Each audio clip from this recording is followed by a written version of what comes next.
Très chers amis amateurs francophones de thé, bonjour, bienvenue chez moi, Stéphane Harler, le fondateur du blog Tea Masters et de la boutique tea-masters.com. D'ailleurs, c'est bientôt Noël, pensez-y pour faire vos emplettes, parce que le temps que ça arrive de Taïwan jusqu'en France ou en Europe, ça met un peu de temps, donc ne soyez pas en retard pour vos cadeaux. Aujourd'hui, nous allons continuer avec notre cours de thé oolong de ce semestre d'automne, justement avec un thé d'automne qui est un petit peu particulier parce que ce n'est pas un standard, ce n'est pas un grand classique parmi les thés. Disons, c'est déjà c'est un standard, c'est un classique au niveau de son nom, mais d'habitude, ce que j'essaie de vous trouver, ce sont toujours des thés originaux, les thés traditionnels qui correspondent également à l'endroit et comment dire, comme le Dongding Oolong qui vient de Dongding, le thé de haute montagne de Taïwan qui forcément vient de Taïwan, des montagnes les plus prestigieuses que sont Alishan et Shaninshi, et le Wenshan Baozong qui vient de Wenshan et non pas d'ailleurs. Et puis on a également les Oriental Beauty qui nous viennent de Hsinchu. Donc là, à chaque fois dans mes cours, j'essaie toujours de vous présenter des thés traditionnels, les grands classiques qui correspondent également à la région de production où il y a vraiment cette symbiose entre le terroir, le cultivar et la façon de transformer les feuilles pour arriver à en tirer le maximum. Et donc il y a un grand savoir-faire également chez les producteurs. Par contre, pour ce thé-là, on n'est pas du tout là. On est donc dans un Thie Guanyin d'Alishan qui est fait avec du Qingxing Oolong. Alors là, ça va pas vraiment ensemble, vu que le Thie Guanyin, ce n'est pas simplement le nom d'un thé comme ça, c'est aussi le nom d'un cultivar. Mais il faut savoir que ce cultivar, il est assez particulier. Nous le verrons dans 2 semaines quand justement nous aborderons ce thé dans un cours.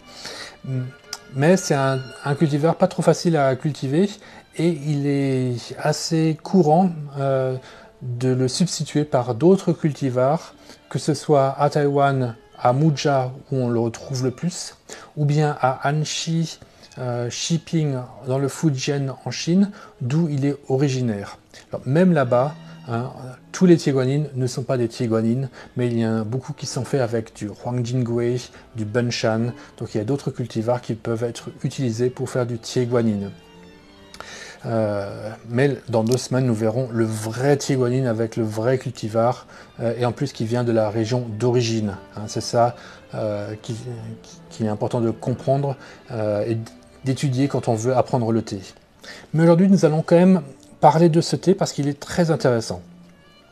Il va nous permettre de le comparer avec le Alishan de printemps que nous avons vu au début de ces cours, hein, notamment le Qingxing Oolong de printemps, puisque là nous avons un Qingxing Oolong en fait d'automne qui a été travaillé un peu différemment. Alors à la couleur, on voit déjà que ces feuilles ne sont pas aussi d'un vert aussi vif, aussi frais qu'au printemps, parce qu'il y a eu une oxydation, une torréfaction. Hein, c'est notamment la torréfaction qui donne un aspect un peu plus sombre aux feuilles. Et comme on est en automne, avec les températures plus élevées, l'oxydation a également été accentuée afin d'obtenir des arômes qui sont plus proches de justement de ce cultivar Thie Guanyin.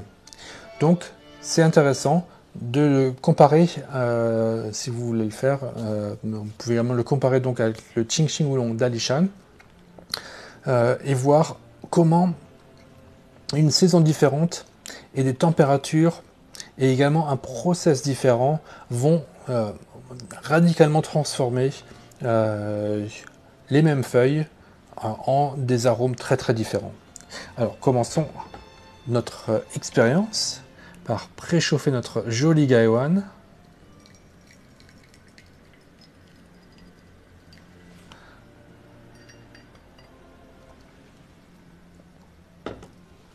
On peut en profiter pour sentir les feuilles. Donc on sent un petit peu déjà la torréfaction qui n'est pas encore partie.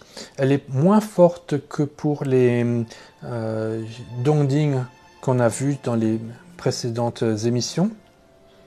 Mais elle est quand même beaucoup plus forte parce que dans les oolongs de Shaninshi ou de Alishan, ou pour les oolongs de haute montagne en printemps et en hiver, on fait un simple séchage. On ne va pas jusqu'à la torréfaction. Là, c'est quand même plus fort qu'un oolong de haute montagne habituel, mais moins fort qu'un Rongshue oolong au style Dongding.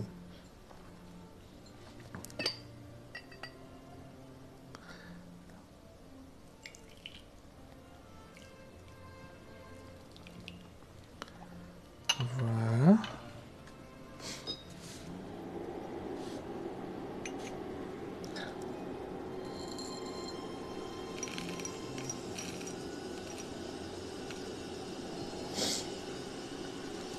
Donc on prépare notre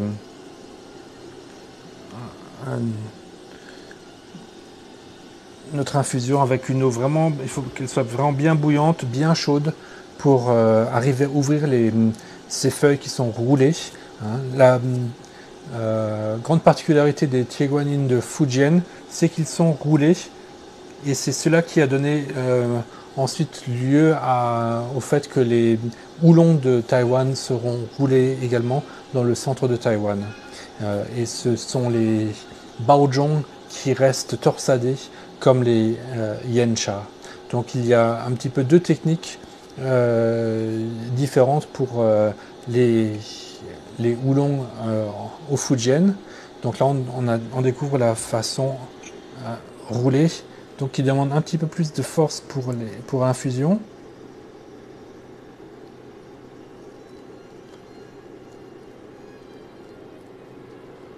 Donc on va quand même faire un peu danser les feuilles. J'ai fait ça, mais on va continuer un petit peu à les aider à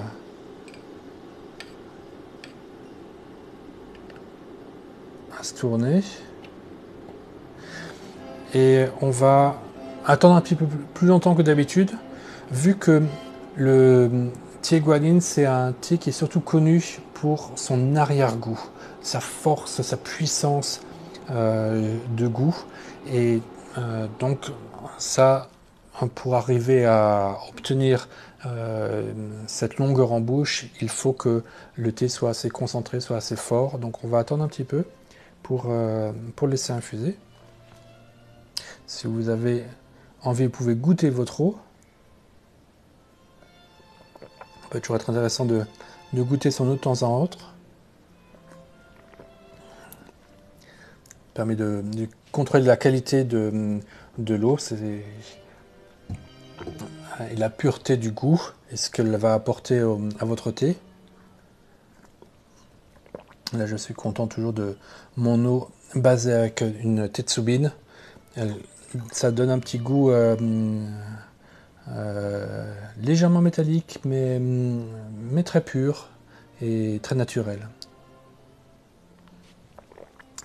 Voilà.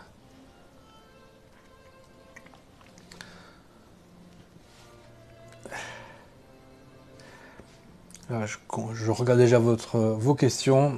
Kavunesi me demande, je ne sais pas si j'ai compris, il n'est pas authentique car il ne vient pas de sa région d'origine.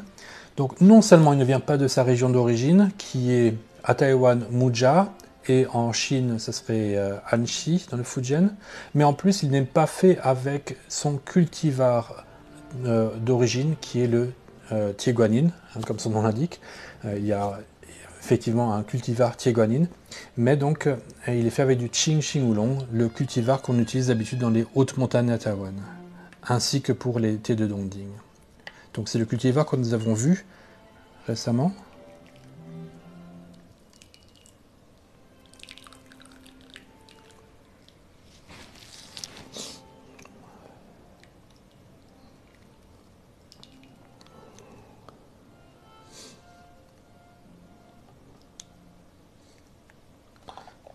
Voilà, alors là,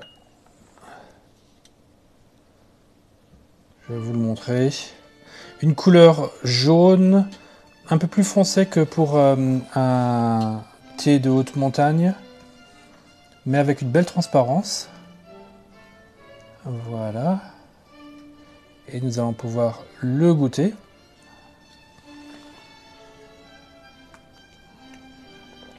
Très doux parce il est très très chaud là.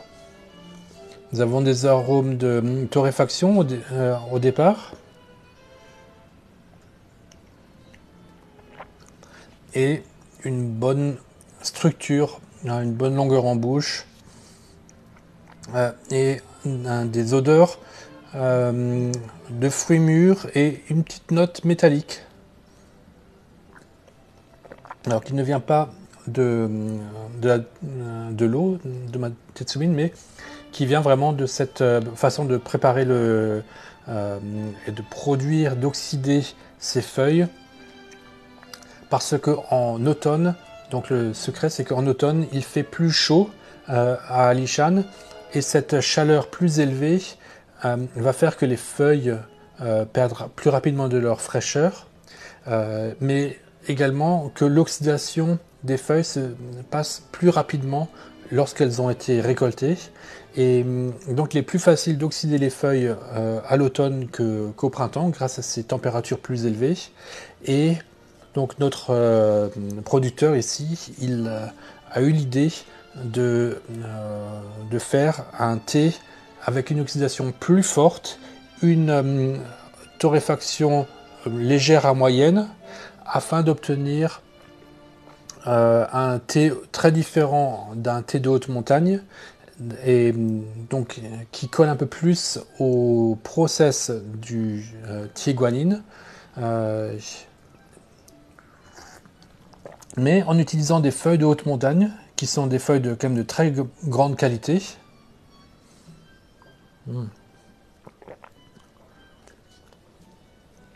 Du coup, elles sont vraiment très agréables à boire. Elles sont bien ouvertes, et l'on voit que beaucoup de ces feuilles sont ou bien des feuilles simples, comme là, assez grandes, ou bien là, quand on l'a sur une tige, là, on voit à peine la tige, et on a 2 feuilles et un bourgeon,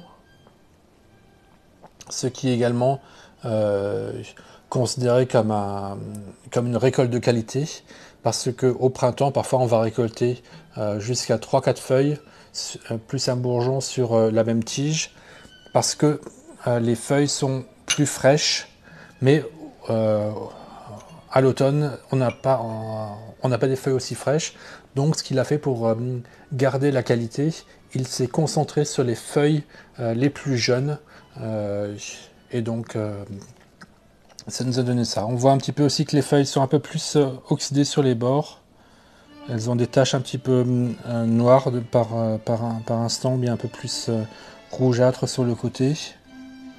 En tout cas, c'est surtout par rapport à des feuilles de printemps que c'est le cas. Voilà.